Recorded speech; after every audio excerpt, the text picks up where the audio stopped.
Kia ora, and welcome to a special little edition of our AEC School Briefs podcast. Today we are having a quick chat with Killian, who is from BERL, so the Budget and Economic Research Limited, that's what it stands for, who has done a really interesting report that I actually first learnt about when I was part of the tax justice webinar a while ago. And it looked at the education spend in New Zealand compared to other jurisdictions. But before I go further, Killian, would you like to introduce yourself? Yeah, kia ora. Thanks, Claire. I'm Killian. I'm Deputy Chief Economist at BERL. I have worked in Treasury and DPMC. I've been at BERL for a little over a year and a half. And yes, as we sort of gear towards election and obviously budget this week, I think you might have just had a Freudian slip. It said budget and research limited, Oh, but yeah. that's totally understandable this week. Yes, and so I did it's quite of a recurrent piece that we do for TU on public expenditure on education. So yeah, glad to be talking about that today. Yeah. So one of the things I was hoping you could share with us is just some of those high level figures, because I know when I read the report and saw the slides, I was really surprised because we tend to, pride ourselves on being a first world country that has, great access to education. So it was really interesting to see that actually the commitment and the percentage of money that's actually committed to both compulsory and tertiary doesn't necessarily add up and doesn't look too crash hot when you compare it to our international jurisdictions. So you want to take us through some of those figures? Yeah, sure. So as background, what we did was a focus on tertiary. Obviously, you're quite obviously you're a principal at secondary, but we focused on tertiary for this report, but we also spoke about a little bit about secondary. And the focus was to compare ourselves to likewise tertiary systems that obviously have the similar mix of public and private, which is mostly obviously, as you would expect, sort of Anglo-Saxon type developed economies. So we compare ourselves to those. And as you said, so if I just kind of go through some high level figures. So what we do to do a like-for-like comparison is we compare spending per tertiary student, or what we call effective tertiary student, or EFTS. So in recent years, we spend about 15,000 per EFTS or per student. That's about, and I'll put it in US dollars because that makes it easy for comparison. So that's roughly 11,000 US dollars per student. Now the average for the OECD is about 16,000 per student, so US dollars. Now that has increased over time, so that increased about 12% over the last 10 years. So when I say last 10 years, that's between 2012 and 2022. That's in line with OECD countries. So when I say OECD countries, I mean the one that we're comparing ourselves to here, like the like for like. But for example, European Union OECD countries have grown by 20%. So almost 10% more than us. So just as a quick comparison to some specific countries. Let me just go back just to some figures that would help illustrate that a little bit better. So we are higher than Australia slightly. So Australia is about $10,000, $10,000 per student. Canada is around 11,000, and then we've got some countries that spend quite a lot, 16,000, for example, in the US. That we're quite below. So overall, if I just take sort of an overall difference, we are about for tertiary spending. Let me just get the right number here. For tertiary, So we are 33% lower than a third lower than the OECD average. So about a third of a bit higher than Australia and 7% lower than Canada. So yes, I guess just to step back from the figures, we spend about a third less than the OECD average, and also quite a bit lower than other comparable countries like Canada and the US, which has similar systems. Wow. And how does that stack up compared to, I know your report was focused on the tertiary, but if you take us now to the compulsory schooling sector, How do we compare on that front? So on that front, so I have to make sure that I look at because we looked at a lot of numbers for the entire so sort of primary to tertiary. Yeah. But if I just focus on the compulsory, so here we have the only part that we looked at for that was the increase in the change. So for those three components, meaning secondary, tertiary, and then as a whole. So for New Zealand, total education expenditure per student increased to 23%. Most of that increase actually came from primary to secondary. So that spending of 27%. And then quite a bit lower for tertiary. Like I said, it only increased just about 12%. Let me just go back. I believe we might have had, other than that, for the total spend per student, for spends per student, I only have total, but maybe I can just briefly speak to that. So those numbers would include both tertiary and secondary. Yeah. And that is usually lower than tertiary because the spending per student on secondary is lower. So that's $9,500 US, which is equivalent to about 13,000 New Zealand dollars.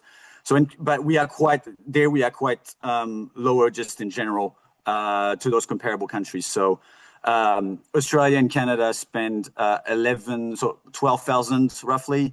The OECD average is just above 12,000 again.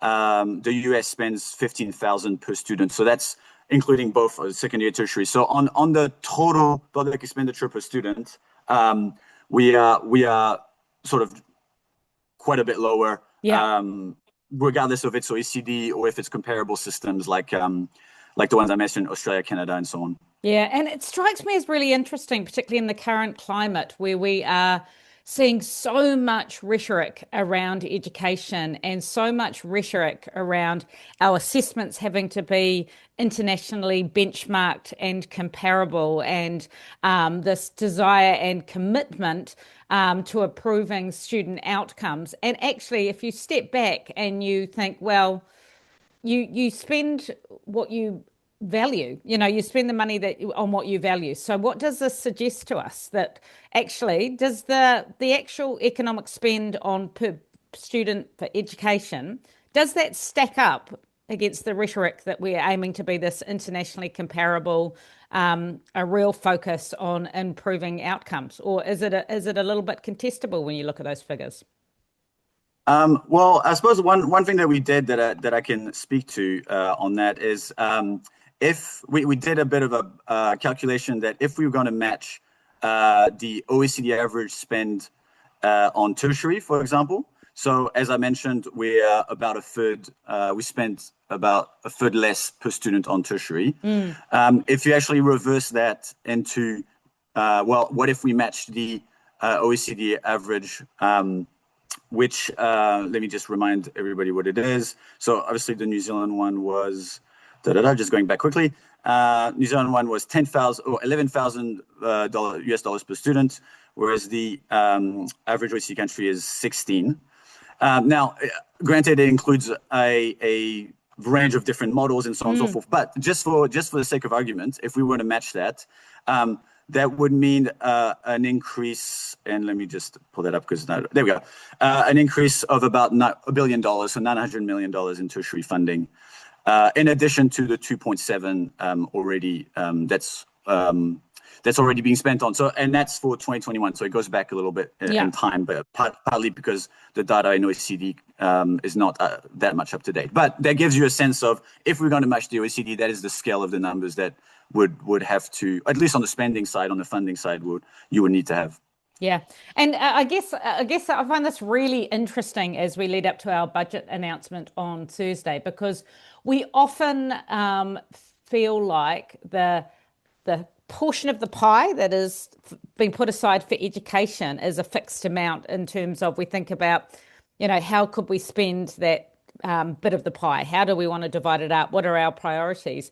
And I don't know if we argue enough for the fact that the piece of pie isn't actually large enough. We tend to talk about how we might, divide up and highlight and prioritize things within the set education spend. Do you think there's enough discussion around if enough is actually spent on education? Well, I suppose that's partly why this report is there to encourage and to have as a discussion. Um, I mean, and I've presented this now in a couple of platforms, and I'm sure as we come closer to the election, this will become quite a bit of a focus. I guess I suppose my role is to provide in some respects the appropriate way of conceptualizing what is a benchmark. So, like not comparing yourself to any system, but to comparable systems and so on and so forth. And then understanding perhaps that difference in spend, what outcomes can you expect from that? And then that's a broader policy discussion then about, particularly as there is changes to less on tertiary than on secondary. Obviously, our focus was on tertiary here, and there's the same amount of reforms on tertiary than secondary. Yeah. And so, in some respects, our report perhaps, I suppose there'll probably need to be something similarly done on secondary to be able to support the discussion in some way. Yeah. And forgive me here, Killian. I'm not an economist, but I often think about when it comes to putting more money into education and particularly health. I can't help feeling that money spent, and tell me if I'm wrong, that money spent is potentially money that can save us in other areas in the longer term. It feels like, I don't know what the actual economic terms are for this, but you Yes. feel like you get a lot back on your investment in spaces like education and health in particular. Is that actually the case? Yes. Yeah. I've worked on the idea of social investment to make a parallel, broadly understood, obviously, in the government now as in social investment initiative, in a social investment agency. But the concept there is that if we were to invest in people and young people and people, you'd be able to save in the long run. That's the kind of the broad idea. Now, education I remember when social investment was first introduced by Bill English, well, first, at least in New Zealand, or thought of as a potential policy. There was a question of like, what does social investment look like in education? Because it was very focused on welfare and so on and so forth. And my answer was like, well, education is by definition an investment, so you're already doing it. So that's the short answer to your question, and we might get into that in a second. But essentially, what the idea for social investment and why I'm making a parallel is that what you essentially have between, and if we link it to budget, what you essentially have between health, education, social development is what we call sort of contingent liabilities, meaning to say it's a technical word that basically says if the welfare system does not provide better outcomes, work and so on for someone, then usually that liability can fall into health. Yeah. And so, people are less well, they fall sick or whatever. Now, obviously, I'm making a very broad here, like causation, but I'm trying to get to. Yeah. Or similarly from social development, if there aren't the wraparound services, whanaora, whatever, perhaps you might have, for some people, not obviously for all, but for some people, you might go in it might be a liability into justice, let's say, if there's crime or whatever. I'm not trying to make a generalization, but the point that I'm making is just those investments in parts of government, they knock on to other areas, as I suppose what I'm trying to say. And one of the interesting chats we had the other day, we were in a meeting for another reason, and I was asking you about your background, and I discovered that you have worked, I believe, did you work at Treasury? You're sort of been quite directly involved in this thing we call the annual budget. And I guess I'm really interested. What's involved when people are making decisions? Because, we like to think that people sit around the table and they are literally making decisions based on individual need of the customer or the client or the person that's involved. But is that actually the case? How much decision making do you think is based on that data and identified needs of, in the case of education, our young people, and how much of it is actually driven by election promises and electioneering and what sounds good and palatable and pitched Right. at the voter. What's your sense from having spending that time in the Treasury and watching people go through the process? How many checks and balances are there that the government of the day has to be really rigorous and responsible in their use of data-informed decision making when they create a education budget? Sure. And just to be precise, I was at Treasury. I was adjacent to the budget process, but the budget process is a part of Treasury which I wasn't part of. But I'm aware, obviously, of how it works. But yeah, just to clarify that, I guess the short answer to your question is that the government has a democratic mandate, and so it has the vote of the people, the incoming government, to deliver on their platform, which within an MMP system, and granted, but within the system that we have, they've been elected to deliver. So, in some respect, the checks and balances, that's a big part of it as well. Yeah. Like essentially, the government has an electoral mandate to deliver on the platform they ran for. Yeah. But that said, they may have had campaign ideas that perhaps were, I don't know, perhaps to some extent high level, or perhaps need a bit of fine tuning, let's say. And then it comes down to the relationship, or the advice, I suppose I should say, the relationship and the advice, the back and forth in terms of designing the policy when they come into government with their individual agencies and ministries. So in the case of education, you would have, this is what, Erica Stanford wants to do X and Y. And then when they actually start to work with officials, then there can be some evolution of what was the original idea that, as officials provide analysis, advice, data, and so on, the minister can either perhaps, refine or make perhaps sort of bigger changes to what was the original promise. But obviously, there's some political cost to that if you don't deliver what you said you were going to deliver. So there is that balance. And so in the context of the budget, what it usually looks like is that typically, so for example, for this year, one of the priorities was education. So there was a part of the budget that was earmarked for education, which is not always the case. Every budget has a different flavor. There's priorities and there's things that the government wants to focus on, and those change year on year. And so essentially at that point, very practically what happens is that the final decision maker is always the Minister of Finance. I'll get into the weeds just very briefly, because I think that's what perhaps you want to, perhaps people want to understand just without getting into the raw mechanics. But the Minister of Finance, as it were, because that is the role, the Minister of Finance decides where money goes. Second most powerful position in government. And so how it happens is essentially Treasury runs what's called a bid process. So ministries like Ministry for Education in that instance would submit based on the work that it has done with the minister. Say, agreed, these are the priorities that we want funded. Yeah. Those bids, quote unquote, are submitted to Treasury. Treasury reviews them and then advises the Minister of Finance on whatever the bids are for education and value for money and alignment priorities, or so on and so forth. Obviously, at that point, Minister Willis and Minister Stanford would have discussed the priorities. Like it's not to say that this is a completely this is not a completely sort of detour where the two ministers have not discussed this at length. Like obviously Mr. Willis knows very well what's coming and so on and so forth. But essentially then the final decision is to Minister Willis, and then obviously she announces the budget. But then ahead of budget, there's some announcements like Erica Stanford did on the 150 million. Yeah. Awesome. But that's broadly how it works. That's how it works.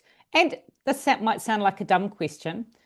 Is the budget that gets announced on Thursday all of the money that government spends, or does it represent a piece of strategic spending, if that makes sense? It is the incremental increase in government spending, and it tells you where it's putting that. Yeah. So one of the way our budget process has been designed is that essentially we don't relitigate the entire government spending every time we do a budget. Yeah. Those have been agreed in previous budgets. It's the changes. Baseline. Yeah. They're called baseline, and then what's called the operating allowance. Again, very technical, but essentially it's just what the government agrees is the increase in spend that it allows itself to do.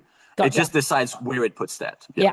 Awesome. Thank you. That's really good because I often think with all of these things, you sort of just take it for granted that we use these words and we think about the budget being, you know, the whole pocket of money. Hey, thank you so much. I knew this would happen. We have gone over the 20 minutes that I promised, but it's such an interesting topic. And I really appreciate you taking the time to help us just understand a little bit more about you know, what our priorities are, what our spending says about us in terms of how we value education in terms of the per student spend, both in the tertiary and secondary space. As I said before, I will link the full report below. It's a really small, digestible report, great visuals for people to have a look at and have a see. So once again, thank you so much, Killian, for your time this morning. I hope you have, is like the budget an exciting day for economists? Do you get excited? Yeah, it is. It is. You are locked up in a sort of, you know, no Wi-Fi, not able to divulge any information. For a few hours, so you just sit there and you type. No, fascinating, very exciting. Excellent. Well, you have a fantastic time. You knocked your socks off on Thursday, and thanks once again for sharing your insights here with us today. Thank you.